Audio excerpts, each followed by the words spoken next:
Or do you knock him out? Well, Howard, let me say this, like I told you, I'm not going to try to kill him. I'm not going to try to kill him, buddy. I'm going to beat him. On May 16, 1975, after brilliant victories over George Foreman and Chuck Wepner, the last one we saw in the previous video, Muhammad was scheduled to fight against Ron Lyle, a boxer who had never been on the floor. The man's never been knocked out. George Foreman's never been knocked out. Chuck Wepner's never been knocked out. And this man's never been out. So it gives me something to fight for.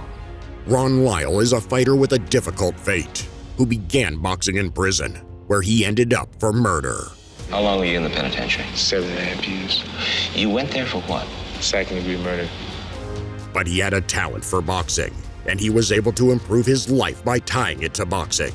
He had an obscenely strong punch, which was noted even by outstanding punchers. Being hit so hard, that's something. Whew. Only certain guys can do that. Ron Lyle was one guy who could hit you so hard it didn't hurt. That was the hardest I'd ever been hit in my life. Foreman goes down! Foreman goes down!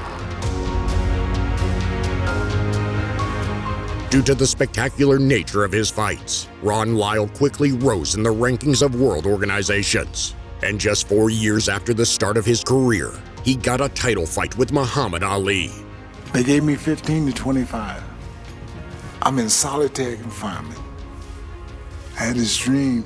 I was fighting for the heavyweight championship of the world. And guess who it was? In the dream. Ali. And when I got out, the things that I was doing in the fight, it was just like the dream. The heavyweight champion of the world, Muhammad Ali. By the Supreme Court of the United States. Now the bell for round one. Ali going right out toward Lyle. Muhammad Ali kept his word, and from the first seconds, he went into blind defense. He could hang on the ropes or get Lyle in the center of the ring as close as possible. Lyle throwing too much leather either. There is the rope-a-dope, but you don't see Lyle wasting himself. This is Lyle's fight plan in terms of the so-called rope-a-dope. Ali covering up.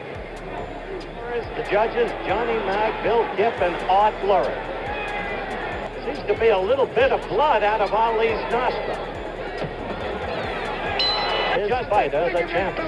Oh, a quick right by Ali. That was the first decent punch he's gotten off tonight. Starting from the second round, Muhammad gradually began to probe the opponent's defense. But by and large, nothing dangerous happened in the ring.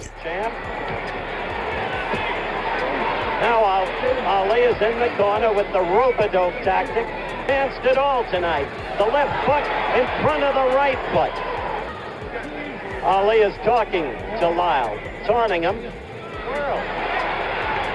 Oh, he is clowning. He is openly clowning now. And action in round 3 begins. Ali with a right lead.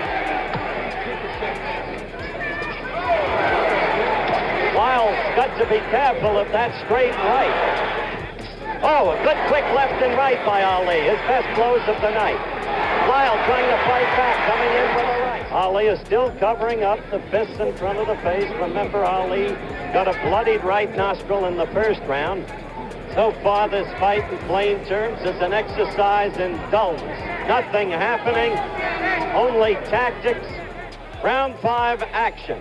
So far, a nothing fight. A strange Ali. In round 5, Ali upped the pace, started dancing around Lyle and hitting with whipping punches. They were not heavy and significant, since Muhammad threw them on the move and without a foothold. But it is a fact that they were unpleasant. For the first time in this fight, he's on his toes. He's dancing in the old style. Ali must not expose himself to that Lyle left hook. In Ali's career, he's been vulnerable to the left hook. Lyle also had success, throwing his signature uppercut several times. You did from Foreman.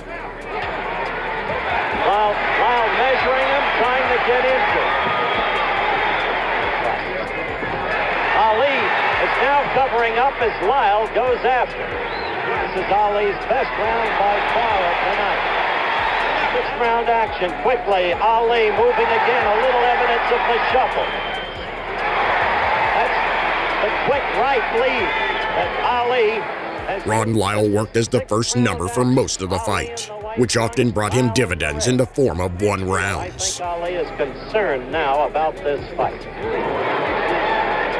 It's because Lyle won't go into him against the rope. Lyle with a right.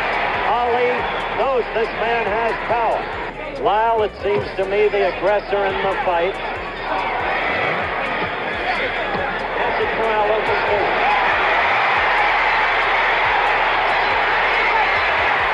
In round 8, Ron Lyle was in serious trouble as Muhammad Ali stepped up and landed some serious attacks. We're going to run this clock the whole round because of the prediction. Ali got to Lyle then. And he said, I got tired of looking at the guy still coming at me. Ali is scoring much better, though, in this round. A big round for Muhammad Ali, no question about it. Though the fight is, of course, close because Lyle has done little. Ali went after Lyle. He hurt him in the face. That was a quick flurry by Ali. Otherwise, the round has been relatively devoid of action. Oh, a right got into Ali, the side of Ali's head then. I must say, although Ali continues to talk to Lyle, he's talking to him right now. All right, the bell for round 10. The action begins. He is not going to knock Ron Lyle out as predicted. Ali is winning this round big. You'll not see much movement from Lyle. He is slow-footed. He is ponderous. Right. It's got to be called a close fight. A prediction by the boards. Ali moving now. If you look at the fight without bias to the greatness of Muhammad, he lost most of the rounds simply because of low activity. But as we know, legendary boxers can turn a fight in their favor with one punch. That's what happened this time as well. Said earlier. Ali got a good left in there. Got out of boys' high school in Brooklyn. Hey, he hurt Lyle. Ali got to Lyle. Lyle is in trouble. He hurt him with a left. Lyle went back against the ring. Muhammad Ali. This is Muhammad Ali. The way he can be, even at 33. The man being separated now. The fight is stopped by referee. A left straight from Muhammad hurt Lyle, and it was not a difficult task to finish him off, which Ali coped with perfectly. After the 10th round, Lyle was leading on the scorecard of 2 judges, but one missed blow changed everything in this fight. Ron Lyle has proven himself to be a high-class boxer, and as a result has received many stunning fights. I knew something was going to happen because I was winning every round. He couldn't have won that if he'd have, if it had went 15, he'd have been out of it clean. And for Muhammad Ali, this period was the best in his career. He defeated everyone who went against him ahead of schedule. And this year, he was expecting a decisive fight with Joe Frazier. But that's another story.